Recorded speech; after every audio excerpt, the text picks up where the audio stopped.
Welcome to Bridging of Ages. My name is Dan Mendelvitz. Today we're going to be talking about reverse mentorships. What is reverse mentorships? So we're taking the traditional mentorship model and we're reversing it to a different dynamic. We're taking a junior employees are mentoring now senior leaders. And they can have an opportunity to share a fresh perspective. And in return, they learn the strategy and experience from the senior leaders and give them a different context. Now, it's really not about age. It's about leveraging expertise regardless of where you are in the hierarchy. And something that's important to think about is that hierarchy. Now we're doing a flip. We're having somebody who's more traditionally a junior partner mentoring the senior partner. And this requires a real buy-in from both sides. So now let's look at what are the reverse mentorship components. We want to be looking at how you can really leverage that younger generation's insights. And then we help the experienced professionals adapt to this new fast-changing landscape. So you're flipping the script on how organizations learn. And there's three main components. It is two-way. As I've talked about in previous shows, mentorship only works if both sides are learning. You both have to be open to teaching, but you also have to both be open to learning. And as I said, keep in mind that power dynamic that exists in most organizations. As if you are the older, more experienced senior leader, you need to let that junior partner know that you are now wide open to the things that they have to teach you. So you want to get into certain topics, you want to focus it. So it could be about tech, it could be culture, it could be AI, which is affecting everybody now. It could be the consumer trends in your business, or how your organization is relating to the outside world. And one of the things that is important is that the senior leader can really teach is why it's strategic to the business. We have to tie it to real business goals. Because why are we taking this time to do this kind of mentorship? And so you take these three components, you make sure it's two-way, you make sure you focus in on topics that can benefit both people, and you put it in the context of the strategic business goals that we all work within your business or organization. So let's look at the little difference between traditional versus reverse mentoring. So when you look at traditional, we're taking a top down. The knowledge flows down. The senior guides the junior. It can be a focus on, and it usually is a focus on career navigation. Now, this is still vitally important because in most organizations, without a mentor, it's very hard to move up the ladder. So you need somebody who can kind of show you the ropes, and you should take advantage of that. But what usually happens is the mentor is the higher rank in the power structure. And in some organizations, they fall into a one directional learning that only the more senior person can mentor the less senior person because of their greater experience. And they're not always open up. And as I said before, it's extremely important to think about that learning going both directions. Reverse mentoring reverses that. The knowledge is now flowing from the bottom up. The junior is guiding the senior. They may focus on tech, on culture, on fresh insights, on what is happening in the world today. And it also gives a senior, more experienced person a better insight into what is happening with the younger, less experienced population. So you're still giving, as a mentor, relevant expertise and that two-way reciprocal learning, but it's now reversed. So now you're taking that knowledge and moving it up.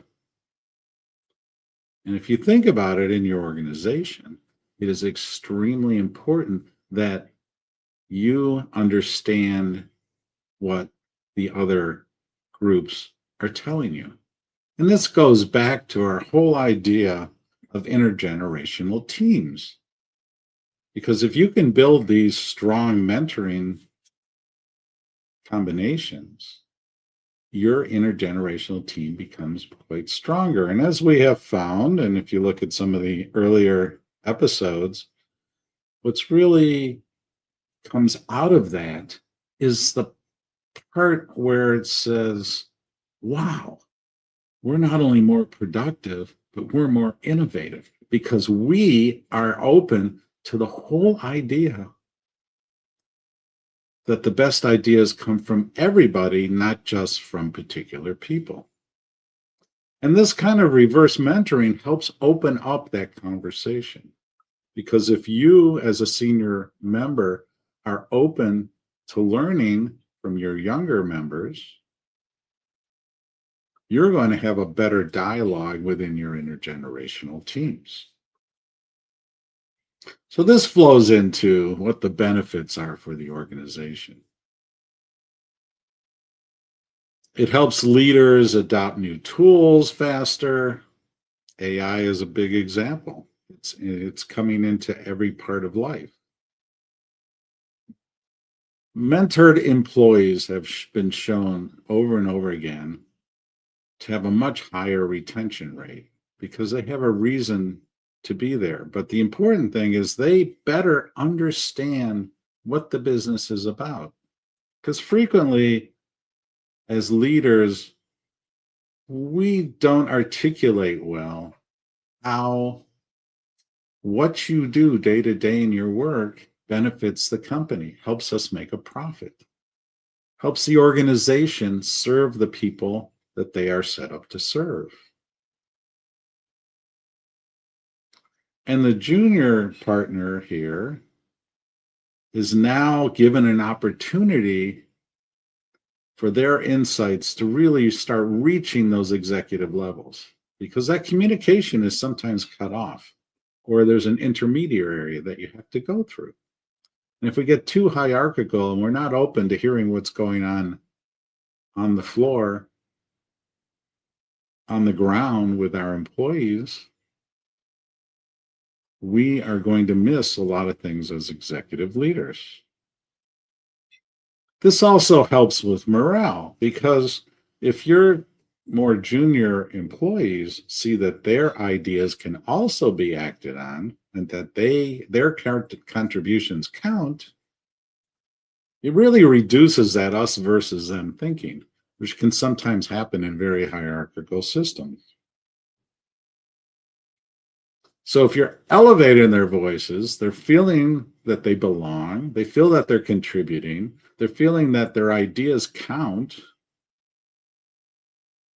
That builds on your innovation. That builds on your productivity. Your talent is engaged. So let's look at how we can create reverse mentorships.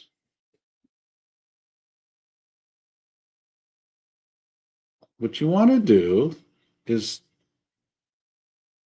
work through the different aspects of what it takes to put it together. So you're going to secure your sponsorship. You have to have leadership buy-in.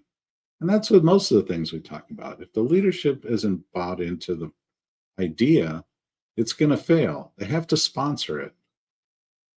Both sides have to be open to training. But make sure you give it structure. Make sure it has a reason for being. And then do what you usually do to measure the success of your initiatives. And then you can scale it up. But I suggest you start small.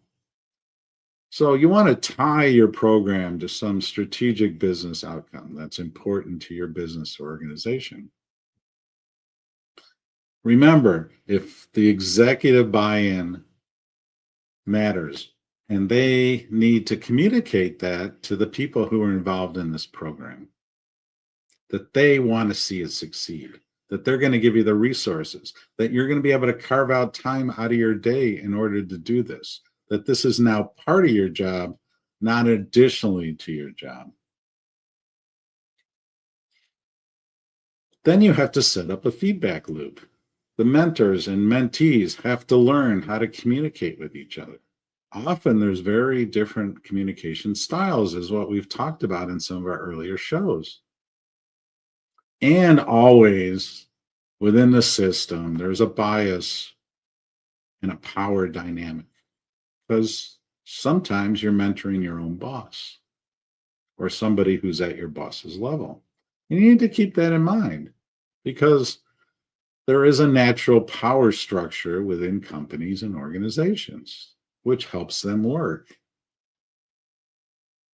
But you need to let the junior partner know that they can give it to you straight, that you are open to criticism, constructive criticism, that you're going to be able to do. So you're going to set up this system. You want to match people as well as you can from what you already know ahead of time. Keep it small originally. You want to pilot it. And just give them kind of a cadence, of how you want it to proceed. And then have some frequent check-ins. So you have to have that feedback loop, that check-in. If you're in an agile system, that's done almost every day. But make sure that there's feedback coming there. So if a junior partner is teaching a senior person, they need to know what's coming across as working. It's just like any mentoring situation. You need to have that feedback loop. You need to be understanding that the other person is hearing what you said, is understanding what you're teaching. And that's what you partly learn when you're training and teaching people on a regular basis. Like everything else, this takes some practice. Now, what I suggest for the senior leadership is really look at how the mindset is starting to shift. Are they working better as an intergenerational team? If you institutionalize this, is it going to work going forward? Do you continue to have buy-in or have you moved on? Do they feel that you no longer support them? These are all critical to make this work. I'd just like to look at a few things of what to look out for and what to avoid.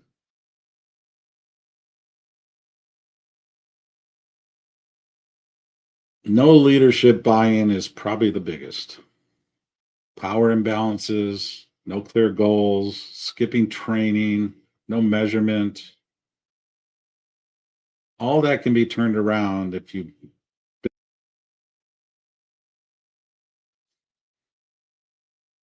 Well, we can take a break right now for a word from our sponsor. And when we get back, we are going to talk about what to look out for and to avoid.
Welcome back to Bridging of Ages.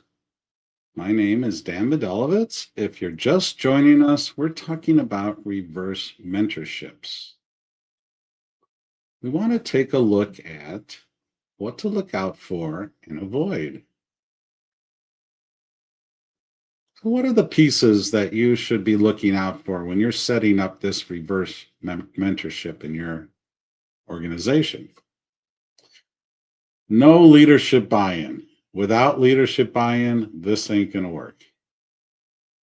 Because think about it. If they don't think you support it, why do they think it's going to succeed?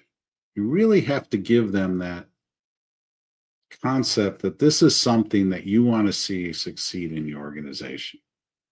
And make sure that you have somebody sponsoring this that helps it, gives it the resources that it needs to succeed. Think about the power imbalance. Remember, sometimes you're going to be mentoring your own boss or somebody who's at that level or even above. And you need to make it clear that they are there to teach you and that you are open to it and that you're not going to use that power imbalance to keep them from doing that. Because remember, you are also building your team. You are building up these people for future leadership. No clear goal. You need to know why you're doing it. I believe it really helps you meld your intergenerational teams, but you need to decide what your goal is ahead of time. Don't skip the training. Often we throw people into stuff and say, just figure it out. And sometimes you have to do that. But you need to make sure to train them. Because often, especially for the junior partner, they have never mentored anybody before. And the other person that they're mentoring has been in mentoring situations, but they haven't sometimes for a while been the mentee. So do some training. Figure out how you can help them understand what their obligation is, how to do it, where to go for answers, who they can talk to. Remember, you're sponsoring this for them, so you also have to be a resource. No measurement. If you don't know what you're accomplishing, how are you going to get there? So what are you measuring? What does your success look like? What are the results you want? Do you want to build leadership? Do you want the younger, less experienced person learn how to mentor? Are you looking for your more experienced and older staff to understand better what the younger, newer parts of the organization are trying to tell them? Are you opening up the conversation? You can measure all of these things. Remember, you're building new experiences into your organization because this is a very powerful thing to have this reverse mentoring because it empowers people who many times feel that what they have to say is not going to be utilized or respected. Now you have people who are going to be more able to jump up and give you those ideas that they might be keeping to themselves because of the power imbalance, because they feel they're never heard. They feel that anything they ever say is never implemented. You are now creating a new, fresh perspective because you're infusing it with people who are new, who are looking at it in a different way, with people who have experience and have been through the very tough times that allowed them to succeed. So you're keeping that fresh perspective, and that will keep it relevant. Because the reverse mentorship is now pairing two people who are going to be working very closely in intergenerational teams or within or between other teams. And that now they both sides have the skills in order to do that. So you want to make sure to avoid those pieces that are going to keep this from succeeding. And remember, without leadership buy-in, it doesn't work.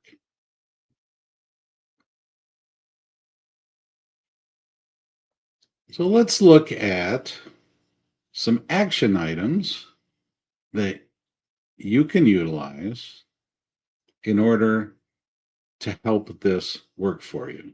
So after a word from our sponsor, we'll be coming back and looking at action items that you can implement in order to bring reverse mentorship into your organization.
Welcome back to Bridging of Ages.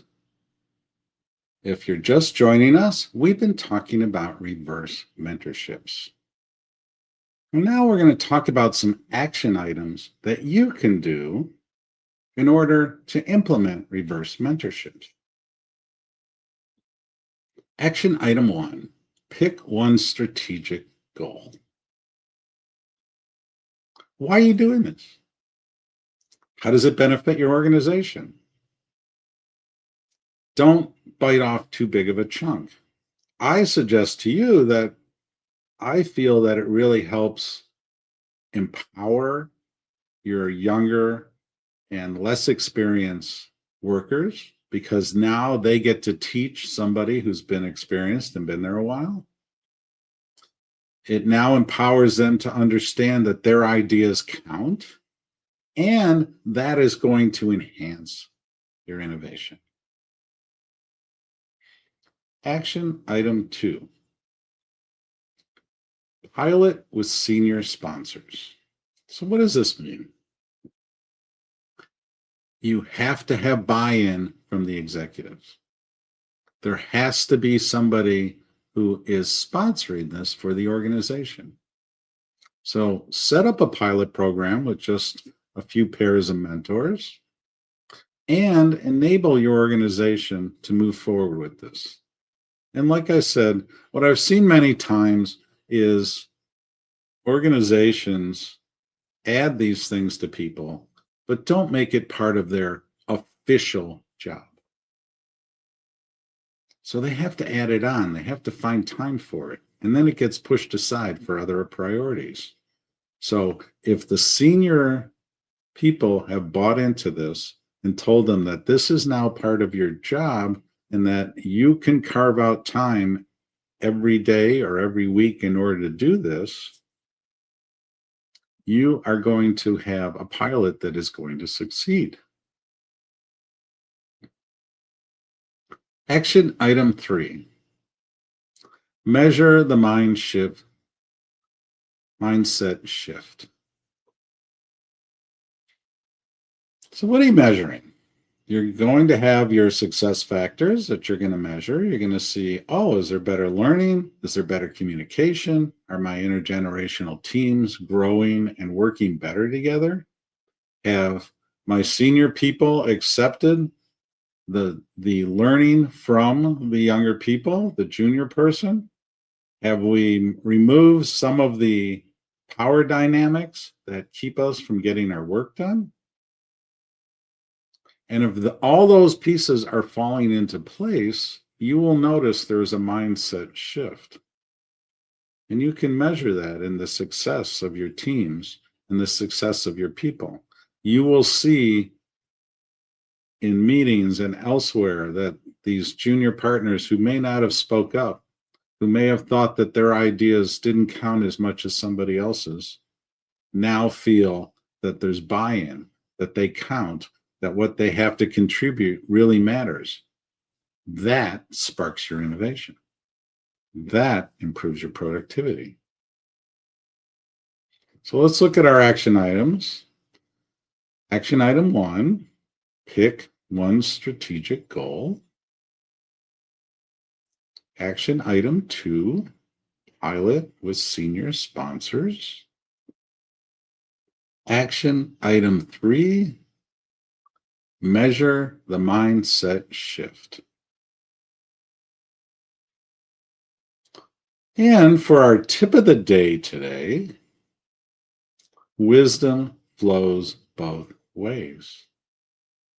As you have found in mentoring situations, you learn from each other. It flows both ways. But now, with what we're calling reverse mentorships, we've changed the dynamics so that you, as a senior person, are listening to a junior person. You, as a junior person, now are empowered to teach what you understand and know to that senior person. You both are going to get something out of it.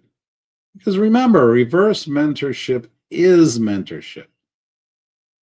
It's a fancy name for how we've kind of flipped the script.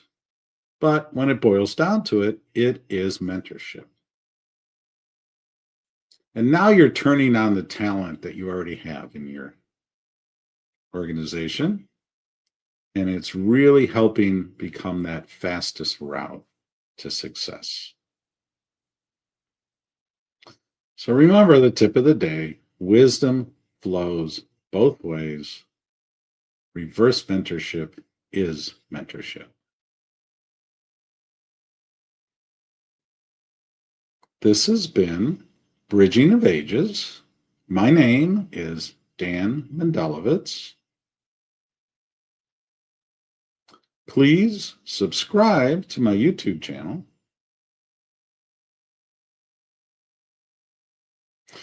Invest in brain power, fuel brilliance. This has been Bridging of Ages. My name is Dan Mendelvitz. Today we talked about reverse mentorships. Please subscribe to my YouTube channel. You can find the QR code in the corner and have the opportunity to see some of the shows that lead up to this topic today. Invest in brain power, you'll brilliance.